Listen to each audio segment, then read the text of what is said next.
Voilà en tout cas pour la présentation. Les couleurs, bon je pense que si vous êtes amoureux de football, amateur de football, vous allez vite les reconnaître, exactement, les traditionnelles couleurs de rouge et blanc, notamment du côté du stade de Reims, et puis bien sûr le fameux jaune du FC Sochaux Montbéliard. Le protocole qui se met en place face à nous. Un petit mot également sur les arbitres, le trio arbitral pour cette journée, des jeunes arbitres fédéraux, et notamment Malo Janel, ce sera l'arbitre central aujourd'hui, sera assisté de messieurs Omer Altoun et de Clément Jacot. Voilà pour ce trio arbitral que vous voyez face à vous et qui ont réuni bien les deux capitaines de stopper. Tiens, Jason Pendant et Tom Fabre du côté du Stade Rémois. On peut apprécier la différence de taille aussi également. Oui, avec un léger avantage pour le Rémois, bien entendu. Même pour l'équipe. Oui, même pour l'équipe, oui, c'est ça. Mais là, je joue forcément, on l'a dit tout à l'heure, puisque voilà, pour cette dernière sortie, puisque le maintien est acquis, puisqu'il n'y a plus rien à jouer du côté de Sochaux, on a décidé aussi de lancer dans le grand bain certains U16 qu'on va découvrir aujourd'hui, des joueurs du troisième millénaire, oui, on peut les appeler comme ça, oui, puisque né après 2000 ou en 2000. Après 2000, ouais. Alors il y a une belle petite génération là, donc c'est bien pour eux de pouvoir participer à ce genre de match. Allez, on va attendre le coup de sifflet d'ici quelques instants de l'arbitre de cette rencontre. Et on vous laisse vivre bien sûr bien l'ambiance très cosy, très dominicale de ce stade Blum ici à Montbéliard.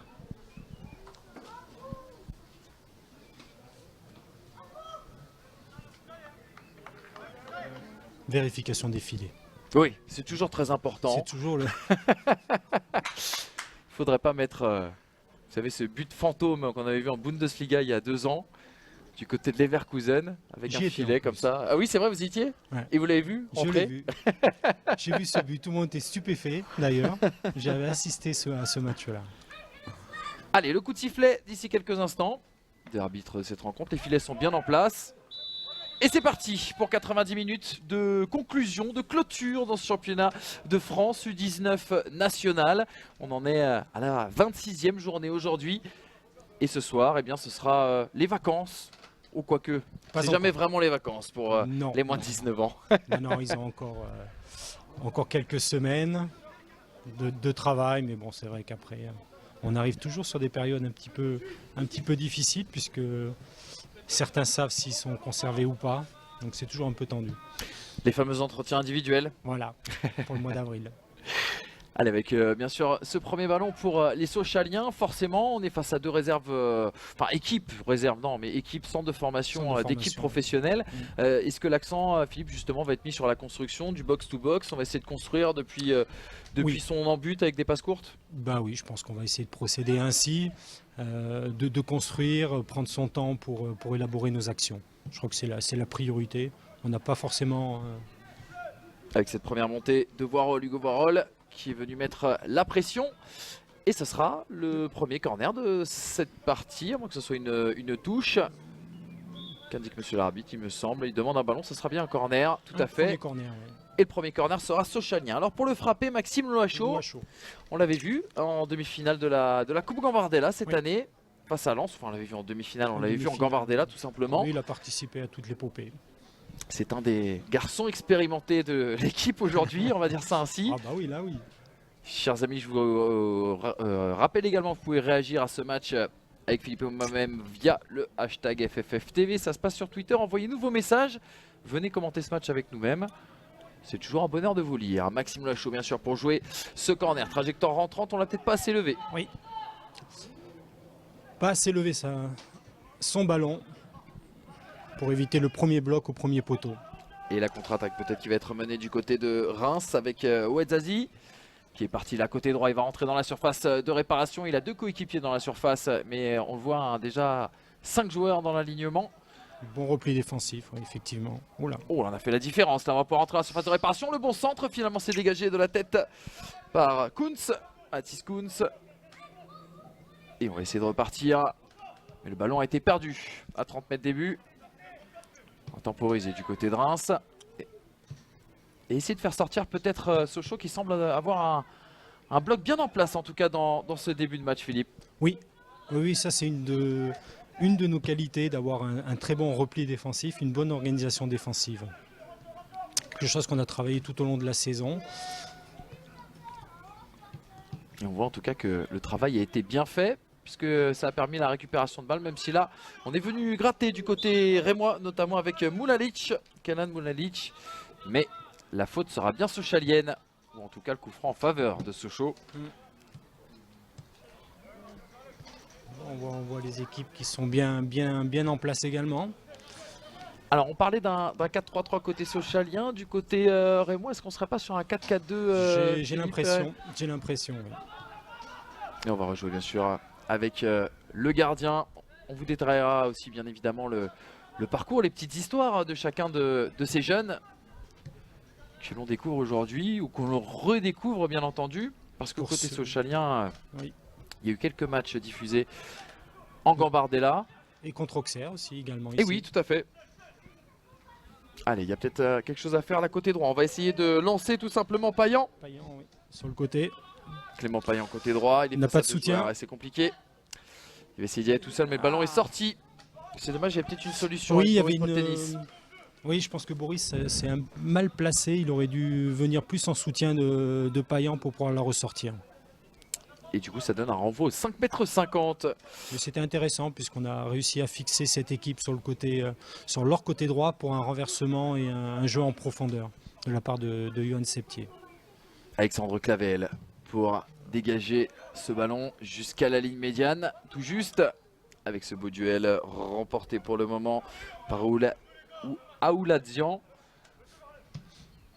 Et la pression au milieu de terrain avec ce bon ballon récupéré par François. Des contacts virils, voilà, mais licites. Licite. On fait preuve de détermination des deux parts, des deux équipes, pardon. Même si c'est le dernier match, on s'aperçoit qu'il y a quand même de l'envie, de la détermination. C'est la constatation que j'allais vous proposer justement, Philippe, c'est que c'est le dernier match, il n'y a plus rien à jouer pour ces deux équipes. En tout cas, c'est bien mis en place. Et il n'y a pas de position de hors-jeu là sur ce très très bon débordement. Le centre de parole, malheureusement. Le centre il est un petit peu fort. Ah oui, et puis il avait quand même le choix. Il n'y avait qu'une personne, il y avait Glenzing dans l'axe, il y avait deux joueurs en soutien. Il aurait peut-être mieux valu centrer en retrait, mais un manque de présence de notre part dans la surface. En tout cas, c'est la deuxième montée consécutive de Hugo Voirol qui est venu apporter le surnombre. Et ça a fait du bien offensivement à son équipe. La verticalité du terrain, j'imagine que c'est un maître mot dans la formation de ces jeunes aujourd'hui, Philippe. Oui. Disons que on s'aperçoit que de plus en plus ces équipes sont bien organisées, bien en place, et qu'on a du mal à trouver les petits espaces dans les 30 derniers mètres. Donc à un moment donné, il faut pouvoir procéder ainsi, soit par du renversement, soit du jeu long, pour pouvoir déstabiliser une équipe. On s'aperçoit là, nous, on joue très haut. Donc la seule possibilité qu'ils peuvent avoir, c'est le jeu long. Et forcément essayer de sauter les lignes. Là on essaie de passer avec Mathieu Potet. Mathieu Potet qui est toujours sur ses appuis, qui va lancer. Là, elle est dans la profondeur. Ma foi là, peut-être dans une situation pour centrer. Il est face à un socialien, à savoir Clément Payan. Il va revenir un petit peu plus dans l'axe avec Moulalic. Voilà, l'entrée de la surface de réparation, Moulalic de nouveau. Jolie phase de conservation-progression de Reims. Très beau mouvement collectif. Complètement, on a essayé de trouver les brèches, il n'y en avait pas beaucoup, mais... Corner. Les petits espaces et le deuxième corner de cette partie, le premier du côté du Stade Rémois. Et alors là, pour le tirer tout simplement, c'est Mohamed Neizaizi. On va voir comment on va se comporter sur ce premier corner, parce que je pense qu'on a un petit déficit de taille, en tout cas, je dirais. Il y a des garçons au premier et au second poteau. Oui, beaucoup plus au second, oui. Avec ce ballon renvoyé justement par, il me semble, le capitaine Jason Pendant. Ça revient derrière vers l'autre capitaine, Tom Favre, qui va écarter à droite la destination de François. On fait tourner très tranquillement. On va essayer justement de faire sortir les socialiens de leur boîte. Il y a un appel là côté droit qui était assez intéressant. Mais finalement, on préfère revenir à gauche avec ce démarrage de Marquez, qui avait cherché à trouver son attaquant à gauche. Et la pression toujours importante, bien sûr, des Rémois, qui vont peut-être là avoir une opportunité de centre, notamment avec Marquez. mais la belle intervention de Adrien L'Héritier. Un petit mot sur ce gardien, Philippe. Oui, c'est un jeune gardien. Un jeune gardien qui était l'an dernier en préfaux. Voilà, c'est un garçon du club. Son papa était entraîneur des gardiens au club pendant une période. Il a quitté cette année. Donc non, c'est un garçon qui a pris de l'envergure, qui a pris de la taille, qui a de belles qualités. Et il fait partie des U16 qui ont démarré ce match. Il est né en 2000. Il est né en 2000. Adrien L'Héritier. Nous on avait découvert au ballon, c'était lors de la Gambardella. Au ballon qui est monté en réserve peut-être ce week-end du coup au ballon. Au ballon, oui, en réserve. Oui, parce que Maxence Prévost est blessé. Donc Aubin joue la fin de saison avec la CFA. Et forcément, ça va lui permettre d'engranger encore un petit peu plus d'expérience à 19 ans. Oui, c'est son deuxième match. Il a joué contre Metz. Il a été déterminant puisqu'il a arrêté un penalty. Ah oui. Et par la suite, on a réussi à faire la différence. Il se fait un peu chambrer, paraît-il, au ballon ici, parce qu'il a forcément le même nom de famille que le nouveau propriétaire du FC Sochaux Montbéliard. Mais ça se prononce pas pareil. Non, pas vraiment. Avec la remise en jeu pour Mathieu Potet côté rémois, il y a de la taille, hein, vous l'aviez dit, notamment chez ce latéral. Oui. C'est pas commun de voir des latéraux dans le football moderne aussi grands. Non, c'est vrai. Oh, il a fait la différence là sur son côté gauche, Mais un bon retour de Boris, qui habituellement joue dans l'axe. Et puis là pour l'occasion, lui aussi il avait joué contre Metz dans ce registre-là. Des garçons polyvalents en tout cas. Oui, puis ça fait du bien. Ça fait du bien pour la formation, de pouvoir évoluer à plusieurs postes pour pouvoir apprendre à défendre dans différentes positions. Et puis mentalement aussi, on évite l'usure comme ça. On découvre d'autres réflexes, d'autres choses. Oui. Allez, attention avec ce ballon dans la surface de réparation, ma foi là. Décidément intenable dans ce début de partie. C'était notamment Awaladian. Contré par Jason Pendant. Ils font un bon match. En tout cas, pour le moment, l'alignement socialien. Et on voit de très beaux mouvements également du côté rémois. Ouais, ils ont commencé à prendre l'ascendant offensivement. Ils arrivent à trouver des combinaisons. Awaladian dans la surface de réparation. C'est bien boxé. Des 2 points, peut-être une deuxième chance pour les rémois. Awaladian. Et finalement, ça va revenir derrière. Là. Avec François notamment qui va s'appuyer sur le stopper. Mis le pied sur le ballon, ils combinent bien, ils arrivent à trouver des espaces et ils nous mettent en difficulté. Allez, le bon appel là à droite. On a bien anticipé du côté d'Adrien L'Héritier. Une petite statistique, je vous le disais, sur Reims, hein, si jamais vous prenez cette retransmission en cours. Reims, c'est tout de même la deuxième attaque de ce championnat U19 dans le groupe B. 53 buts inscrits, 10e défense avec 41 buts encaissés. Une équipe bien classée également, 5e quand même de cette poule. Oui, qui est une poule très relevée. Oh oui. Très relevée. Il est très compliqué ce format de compétition en U19 national avec ces 4 poules qui sont quand même très accrochées, où il y a énormément de concurrence. Et puis après derrière la phase finale, qui sera d'ailleurs à suivre sur notre antenne, sur FFF TV Foot Amateur. C'est un championnat long.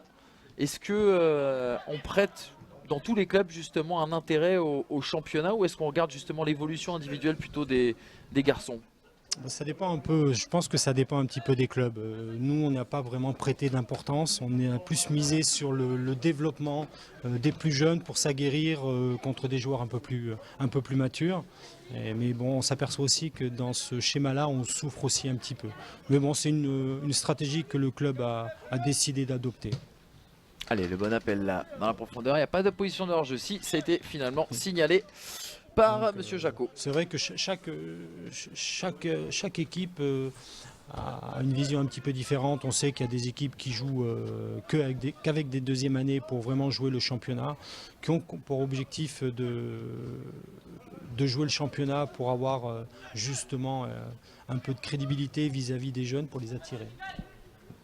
Donc ce sont des stratégies bien distinctes, et l'avantage que l'on a, je dirais, c'est qu'on a un centre de formation qui est assez réputé, donc ce qui nous permet De travailler aussi en toute tranquillité, sans la pression du résultat. Oui, puis sans se dire on a besoin de gagner la Gambardella ou d'être champion de France, même si ça a été fait quand même. Ça a été fait quand même. Mais bon, je pense que les choses se font naturellement.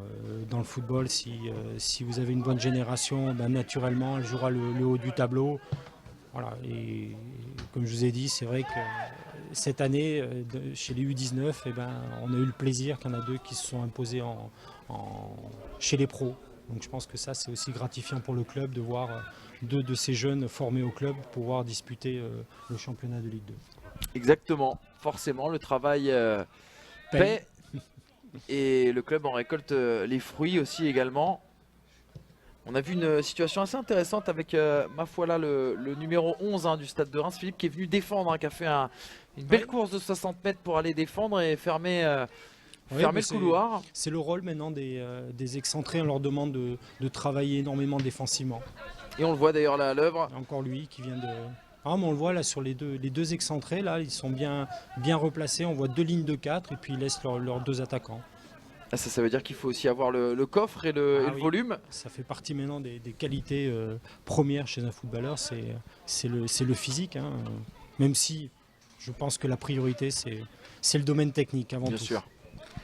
Allez, ce ballon là, côté gauche, avec Mathieu Potet. Finalement de courte durée. L'enchaînement à une touche du côté du FC Sochaux. Voilà, c'est très bien fait. On est vraiment là dans le match par excellence où chacun essaye de produire du jeu de qualité, se procurer des occasions. On prend des risques, on joue, quoi, on se fait plaisir. Voilà, c'est le bonheur. En plus, le soleil est de retour. C'est peut-être pour maintenant les maximales à peut-être un petit peu plus de 12 degrés. On va passer à 13. On va passer à 13 là, je pense. Bon, je vous rassure, ce week-end n'a pas été froid que dans le Doubs. Également du côté de Nord-Pas-de-Calais, nous étions hier. Oui. C'est pas très chaud. Hein, bonne défense à 3. On voit qu'il y a beaucoup de densité du côté rémois.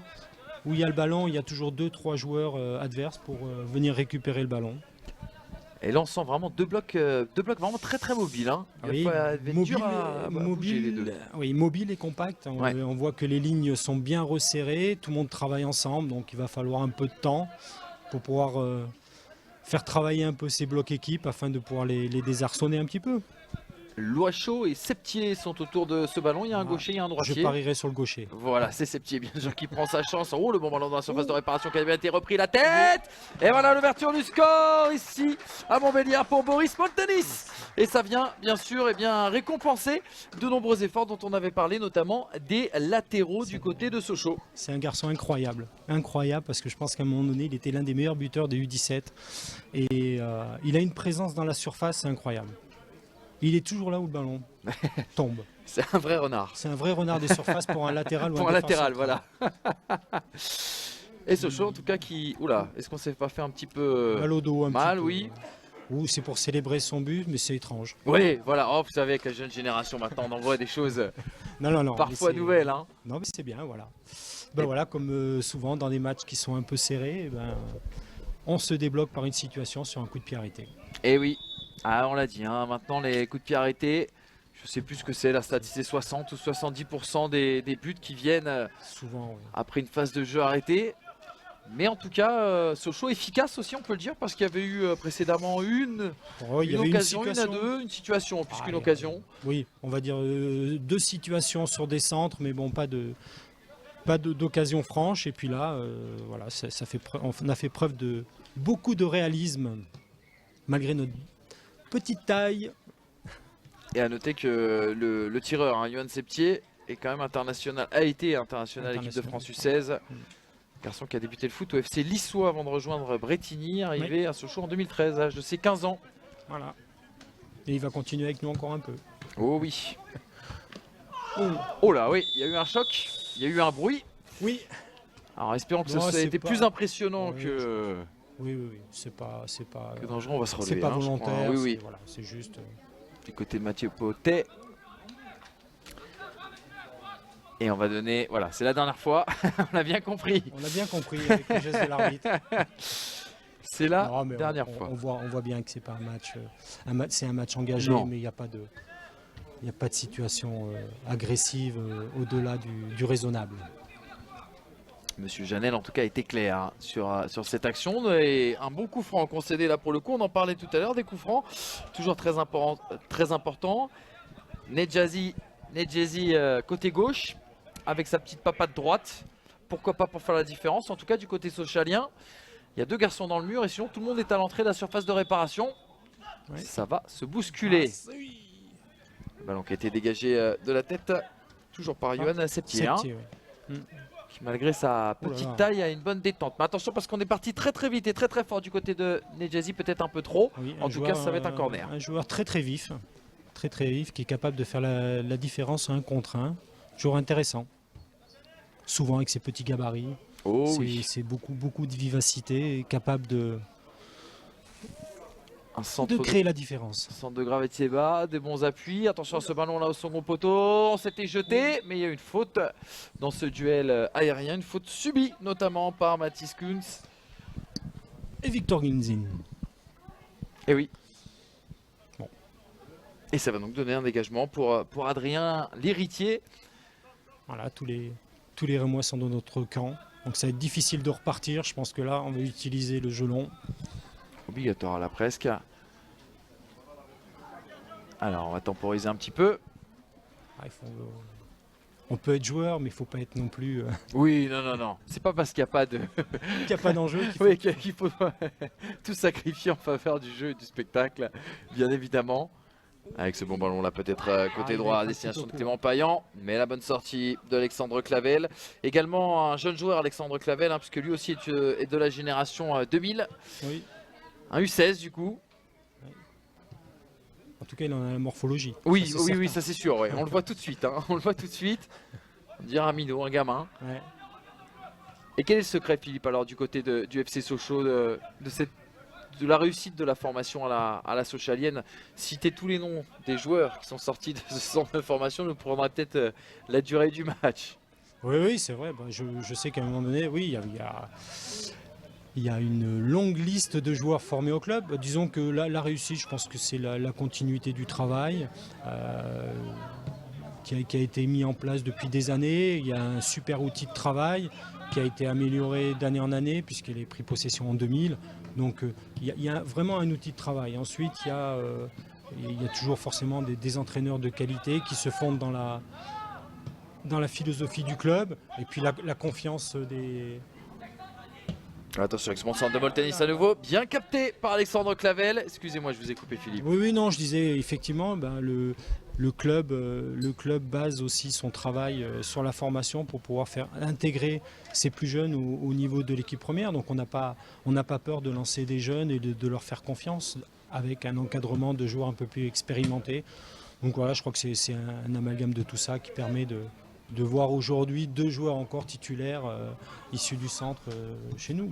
Au niveau de la détection, comment ça se passe? Est-ce qu'on est beaucoup plus sur une formule régionalisée ou est-ce qu'on continue, comme c'était le cas il y a d'à peu près dans tous les clubs, il y a encore 15 ou 20 ans, beaucoup de recrutement se faisait aussi dans la région parisienne où il y a, on le sait, un énorme vivier. Vivier, tout à fait. Voilà, je crois que tous les clubs peuvent aller dans la région parisienne pour pouvoir recruter. Ouais. Bon, il y a quand même beaucoup de joueurs au niveau régional ou dans les alentours. Parce que bon, il faut pas négliger que l'aspect financier rentre aussi en ligne de compte. Et après la descente en Ligue 2, effectivement, le club a supprimé une équipe Ligue, donc moins de joueurs. Et je crois qu'il y a à peu près un tiers des joueurs qui sont de la région. D'accord. Voilà. C'est important aussi pour l'intégration de ces garçons, pour que leur formation se passe bien, parce que c'était une parole de formateur du côté de Bordeaux. On a eu l'occasion de discuter cette saison avec Marius Trésor, qui nous disait notamment que des jeunes qui sont loin de chez eux, forcément c'est un petit peu plus compliqué.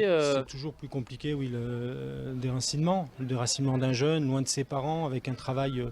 Parce qu'il ne faut pas oublier que quand ils arrivent dans un centre de formation, il y a du travail au quotidien, il y a l'école. Ils ont vraiment un calendrier des semaines très chargé. Donc c'est vrai que c'est... Et puis de se retrouver les week-ends en compétition et les jours de repos seuls, sans la famille, c'est vrai que c'est un petit peu difficile.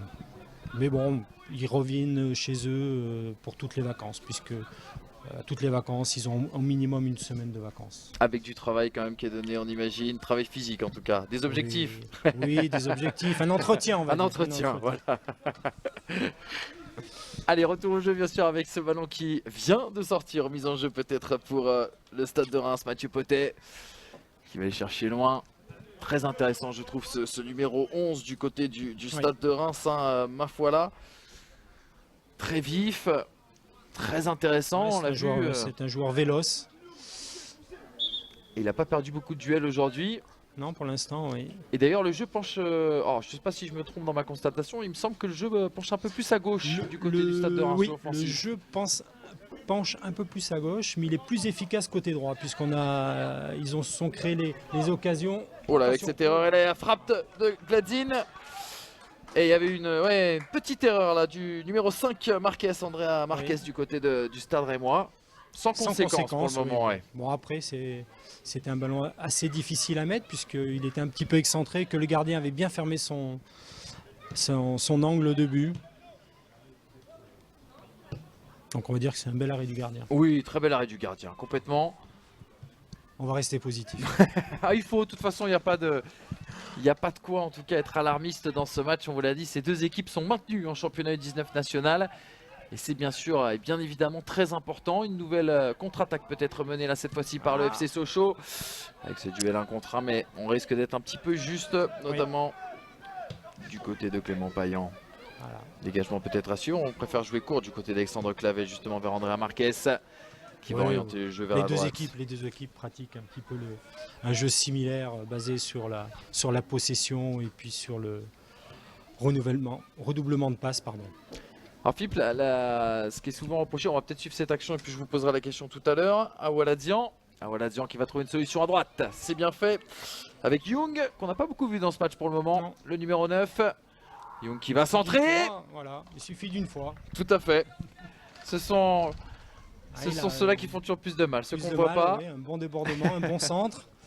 Et puis, Mafola toujours. Mafola, il a sauté, mais il n'a pas eu le temps de rabattre le ballon de la tête. Alors la question que j'allais vous poser, c'est qu'on dit souvent qu'en France, il y a une sorte de stéréotype physique sur les joueurs. On se concentre un petit peu plus sur le physique que sur le technique. Est-ce que c'est quelque chose qui évolue? Est-ce que c'est quelque chose qui change selon vous? Oui, je pense. Bon après effectivement comme on dit, la matière première il y a une part de physique qui est importante.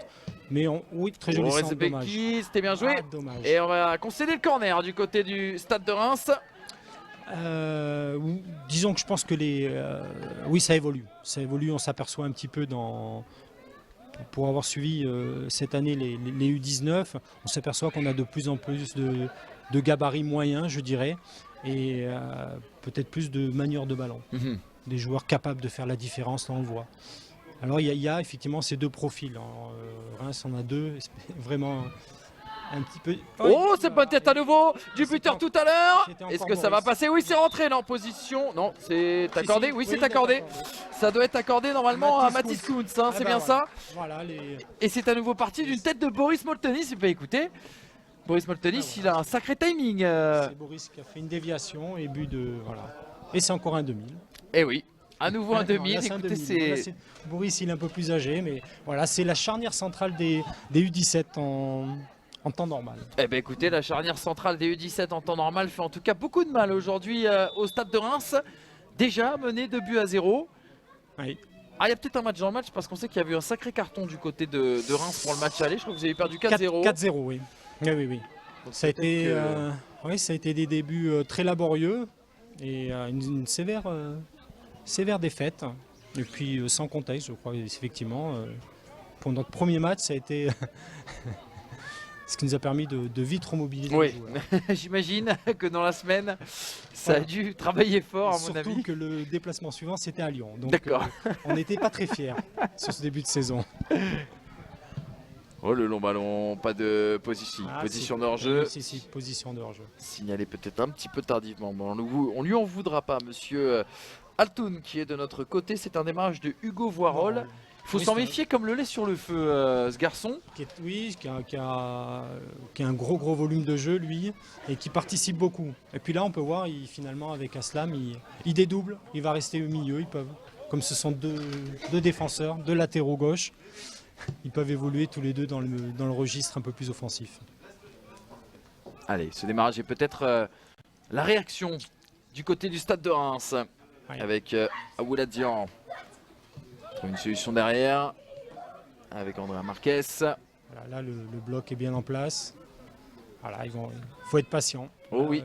Là, il va falloir qu'il soit patient, qu'il trouve des combinaisons. Aouladian, c'est bien joué, qui a lancé son latéral, la côté droit, le centre dans la boîte. Young qui va remettre justement Aouladian. La frappe, ça va passer à côté. Mais c'était très bien construit. Ouais. Très belle action qu'on vient de voir là, Philippe. Ouais. Son prénom c'est... Alors, Younes Aouladian, excusez-moi. Oui, alors c'est Mohamed Nedjezi. Moi je le lis comme ça, si jamais bien sûr vous, chez vous... C'est un garçon très intéressant. Il crée beaucoup de brèches, il arrive à faire la différence. Là, sur un 1-2, soit par des dribbles, mais c'est un garçon très intéressant, c'est ce que je disais tout à l'heure, ce sont des profils un petit peu différents. Beaucoup de vivacité, beaucoup de mobilité, et de l'autre côté, beaucoup de vitesse, avec le numéro 11 de Reims. Donc deux profils complètement différents, mais très efficaces.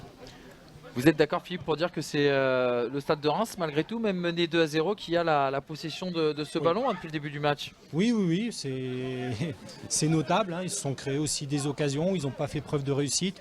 A contrario, nous, on a fait preuve de beaucoup d'efficacité. C'est un petit peu notre marque de fabrique, d'être bien en place et puis de pouvoir enchaîner sur des attaques rapides, sur de la récupération. Ma foi là, il a fait son petit festival, peut-être une touche de trop. Oui, peut-être qu'il n'y a pas beaucoup de solutions. Il n'y a pas beaucoup de solutions pour prendre un appui. Mais c'est vrai qu'il y avait beaucoup de défenseurs sochaliens sur cette action-là. Allez, ça va être une touche pour les Rémois. Les Rémois qui fêtaient jour pour jour, je crois, hier, les 70 ans de leur finale de Coupe des clubs champions. Est-ce que je dis pas une bêtise? Les Rémois.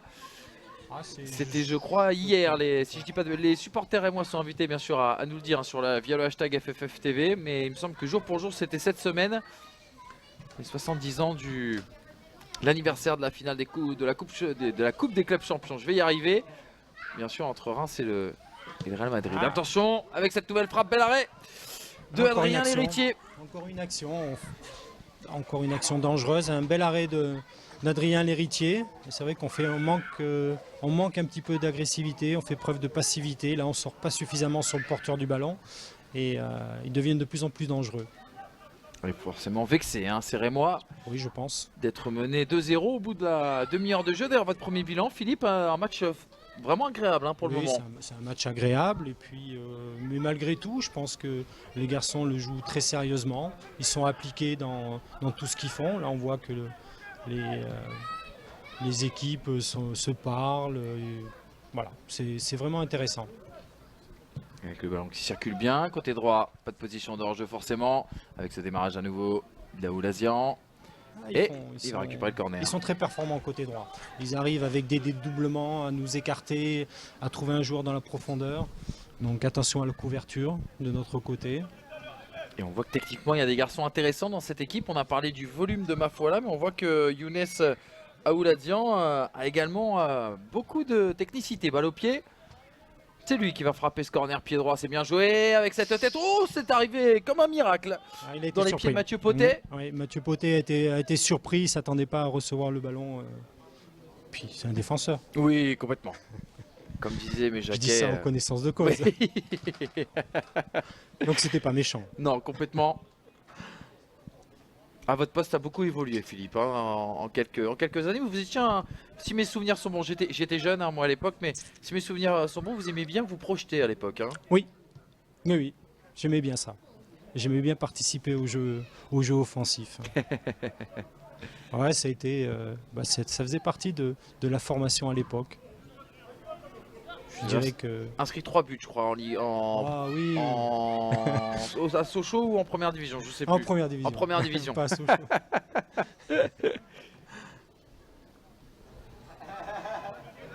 Oh ouais, on a bien chippé le ballon. là, au milieu de terrain. C'était pas ma spécialité, ça. Non, bien sûr.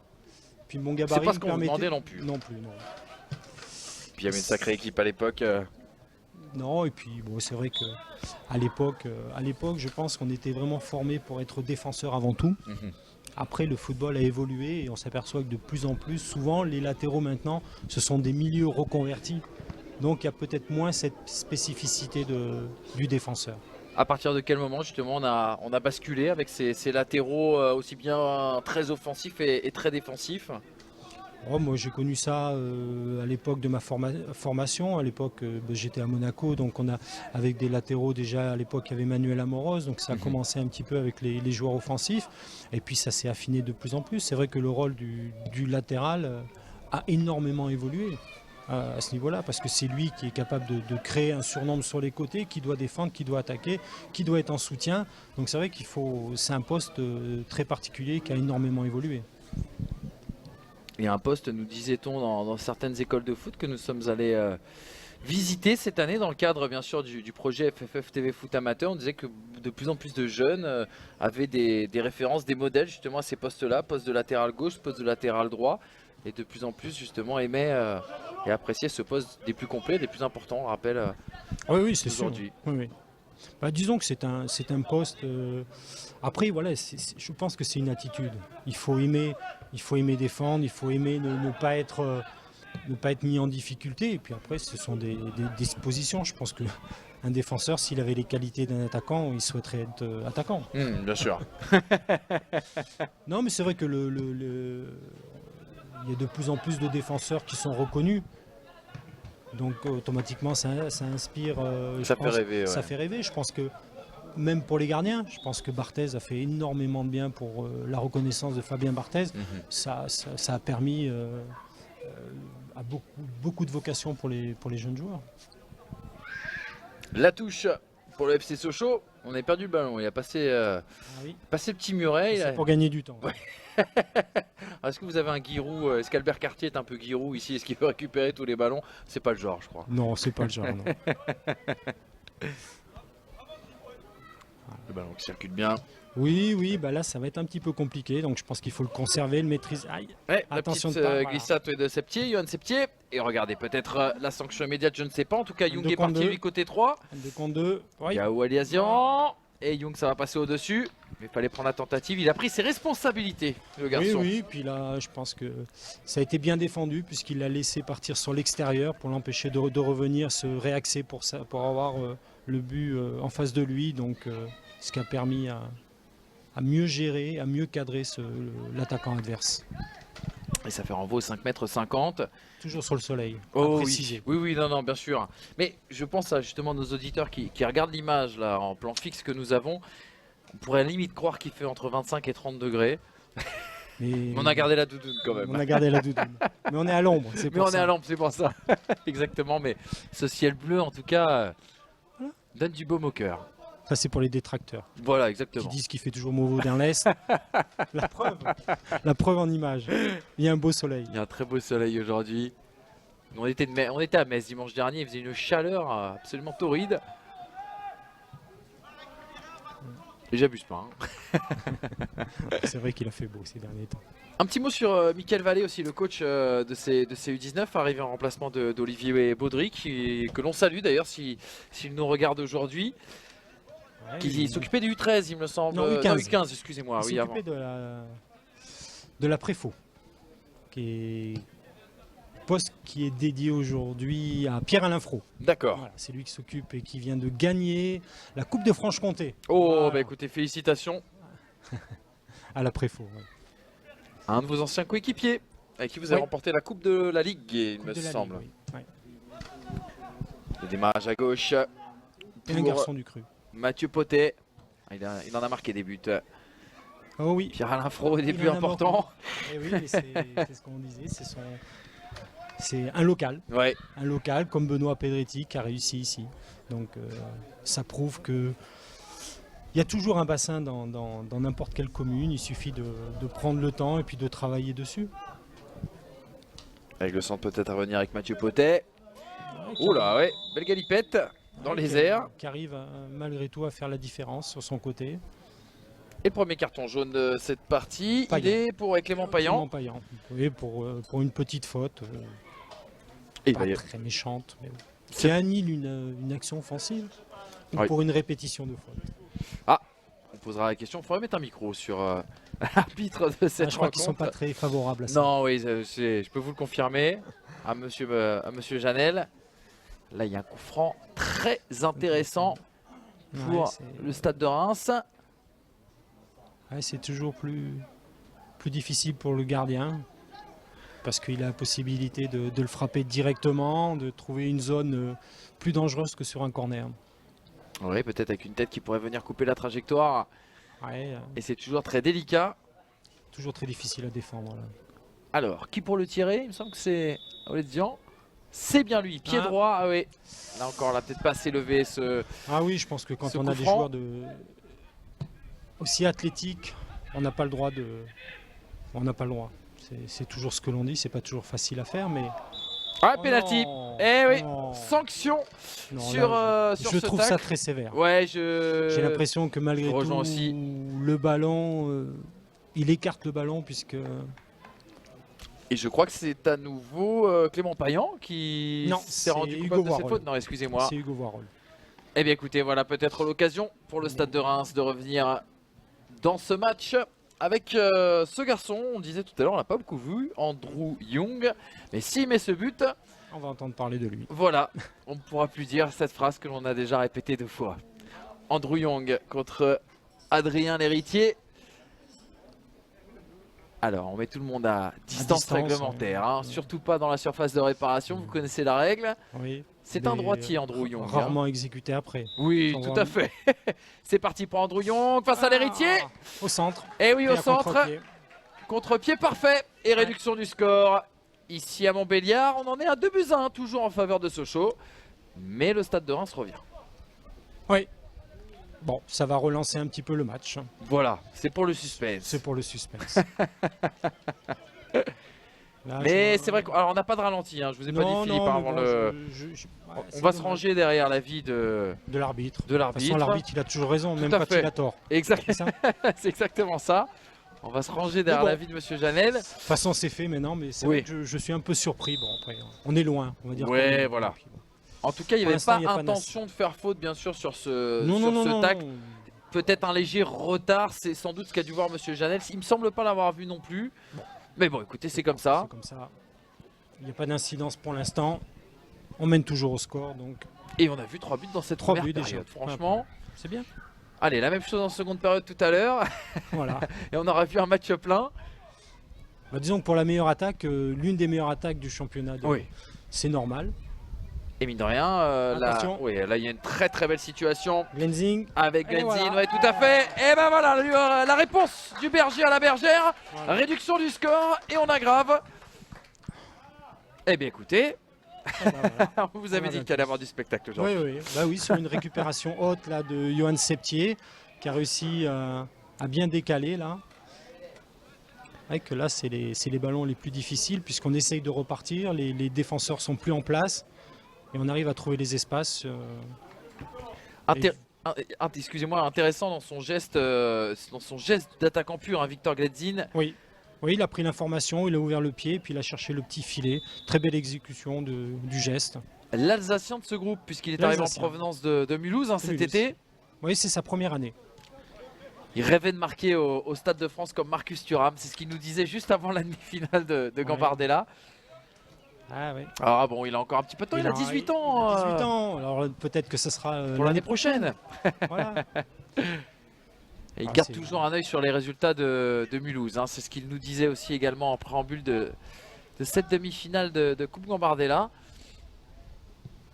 Ah, attention à ce centre. Ouais, je pense que c'est normal. Je pense que les joueurs maintenant sont quand même attachés à leur club. Bien sûr. Contrairement à tout ce que l'on peut dire et entendre. Oui, je pense que... Il y a toujours un club de cœur, de toute façon. Non, mais je pense qu'il y a tout le club où on a été formé, où on a débuté. Je pense que tous les joueurs le suivent, suivent les performances de ce club parce qu'ils sont attachés, parce que c'est là qu'ils ont commencé. Donc on a toujours de très très bons souvenirs. Alors, je vous posais forcément une question piège. Philippe, vous avez été formé à l'AS Monaco, vous êtes passé par quelques clubs. Aujourd'hui, vous êtes au FC Sochaux, Montbéliard. Du coup, c'est... On regarde en priorité forcément, j'imagine, les résultats de Sochaux. Oui, bien sûr, puisque je travaille ici et puis j'ai passé des moments agréables. Mais je regarde un peu tous les clubs où je suis passé. J'ai gardé de bons souvenirs, j'ai encore des connaissances dans ces clubs-là. Donc, vous devez être ravi du retour en Ligue 2 de Strasbourg alors dans ces cas. Ah oui, bien sûr. C'est pas encore mathématiquement fait. Oui, c'est vrai que c'est pas fait, vous avez raison. Mais bien sûr, oui, bien sûr que je suis content. Ça sent bon, en tout cas. C'est un club qui mérite largement sa place dans le football de maintenant. Rendez-vous compte, il y avait 23 ou 25 000 personnes pour ce match-là. Complètement incroyable. Ils avaient fait 20 000, je crois, en CFA, donc il y a un vrai potentiel public. Le stade est à guichet fermé pour le derby face à Colmar. C'est incroyable. C'est incroyable. Oh, c'est bien boxé, ça par l'héritier. Attention, ça va revenir. Peut-être avec une possibilité pour François qui va être obligé de reculer face au pressing. C'est bien joué ça de la part de Clément Payan. Oui, ça a permis de faire redescendre centre dans la boîte. À nouveau une belle intervention d'Hugo Voirol, dont le pénalty concédé tout à l'heure n'a pas enfoncé la tête dans le sac. Au contraire, on l'a vu sur ce duel. On salope bien dans la surface de réparation. Mais il a fait attention là. Il s'est pas vraiment engagé. Bien resté sur ses appuis. Il est resté sur ses appuis. Il a eu un peu de retenue puisqu'il était dans la surface pour. C'est toujours l'appréhension. On est touché quand même. On est touché puisque on a commis une faute, même si elle a été sifflée en tout cas. Et c'est vrai que pendant un petit temps, on a la tête un petit peu basse. Il faut vite passer à autre chose pour se remobiliser. Comment ils l'ont vécu? On a parlé avec Michael Vallée tout à l'heure, mais comment ils l'ont vécu cette élimination en demi-finale de Gambardella? On imagine qu'arrivé à ce stade-là de la compétition, on se projette forcément toujours sur une hypothétique finale. La victoire, elle a été cruelle. Ce match, il a été très très dur pour les Sochaliens.